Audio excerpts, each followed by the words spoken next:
Hi, my name is Meaghan Blanchard. I'm a student majoring in English at the U of A. My artwork is located at the Crystal Bridges Museum of American Art. It's in Bentonville, Arkansas. The piece I'll be discussing is Jean by Alfred Henry Moore. The artist Alfred Henry Moore was an extremely interesting man. He was born in 1868 in New York, and he lived through some extremely interesting times in our history, like the beginning of World War I. He studied in 1884 at the National Academy of Design in New York. He briefly studied at the Academic Julian in Paris during 1897, and from 1897 to 1914, he lived in Paris where he worked artistically. This is actually where he painted Jean. Moore was a modernist, and his passion for avant-garde was seen early on in his work.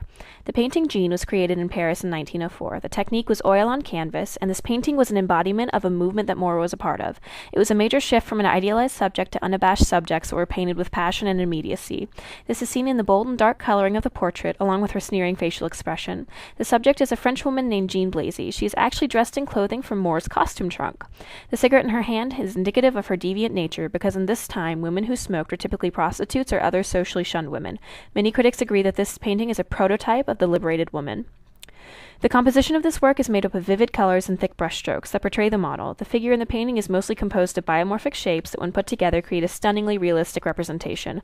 Moore used the value of the color black to create the illusion of light in the model's background. He gradually makes the color lighter and lighter, mimicking the movement of actual sunlight. Though it looks black, it is a mixture of complementary colors. Jean herself is adorned in white, a complementary color to black, which makes her pop off the canvas. Moore used the thick, converging, and intersecting lines to create this painting. He also used as many shading techniques across her face and clothing to make Jean look more human and realistic. Though Jean seems somewhat stylized in the thick, more restless brushstrokes, there is no question that she is not idealized. Her snarling facial expression is a stark contrast to the traditional beauty values that idealized pieces of art highlight. She is a realistic, groundbreaking figure that is all her own. I'll be analyzing this painting from a feminist methodology. This painting embodies a break from traditional female roles. Jean, though strangely enchanting, does not live up to the time's ideal of feminine beauty. She snarls, she slouches, and she holds herself like an animal. The cigarette in her hand represents her lack of caring for societal rules. Women at this time were also expected to seem serene and ladylike. Jean does none of this. Her expression is vivid and full of emotion, and she has no problem conveying the feelings that women were expected to repress.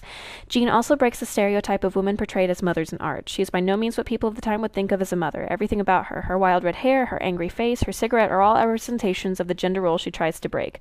Jean, from a feminist methodology, is a prime example of a woman breaking the mold of societal norms, which for women everywhere signals a slow, growing change of societal roles. Jean is by no means a lady in this painting, but she is a strong, independent woman. Though Moore throughout his lifetime was associated with Fauvists and Cubists, eventually allowing his art to reflect their influence, Jean seems most heavily influenced by post-impressionist paintings. Moore was born and raised on the outskirts of this movement, and the influence is visible. The era of art ended around the early 1900s, which correlates with the date Jean was painted, 1904. Moore, an art student at this time, would have been thoroughly exposed to the works of these artists, and it becomes apparent that as Moore found his artistic voice, he let the voice of others help mold him. Though he is not considered part of the post-impressionist movement, certain stylistic aspects of Jean highlight how these artists actually affected his work. The stylistic nature of the post-impressionism is embodied in Jean. This movement is characterized by intense color and distinctive brushstrokes. In Jean, one can see almost every brushstroke made to create the picture. It is deceptively smooth, using the transition of color to mask the harsh brushstrokes. These strokes are most apparent in her feather boa. Another post-impressionist technique used is allowing for harsh, distinctive separation of objects through color. Though Jean is clad in white, there is no mistake of where her dress ends, where the folds in her clothes are, or where she is in the painting. Vivid coloration and shadowing allow her to stand out. She is also not idealized, though she is not artistically stylized like many of these paintings. She is not held to a traditional standard of beauty. She is painted as a human, sometimes unattractive in expression. Jean was most likely influenced by painters like Paul Cézanne. Such paintings as his self-portrait and his still life with apples, whose thick brushstrokes and coloration hold similar patterns to Moore's work.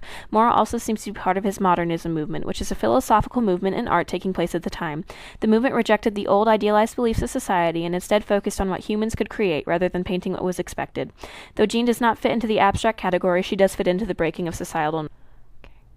Jean seems to act as a transition for Moore between his paintings of the real world and the abstract. Personally, I love this painting. The color contrast between Jean and the background are embodiments of the bold nature of this painting, and of her. She stands out, she pops, just as she does in society.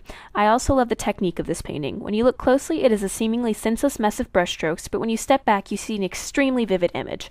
The contrast between the nonsensical natures of the physical painting with the clear message it sends about traditional beauty is breathtaking. What I really love about this painting is its risque nature. She's by no means beautiful or idealized, and she seems to take pride in it. She sneers, she smokes, and she dresses fancifully. Jean chooses to be someone who does not follow the typical gender roles and still manages to be enchanting while doing just that.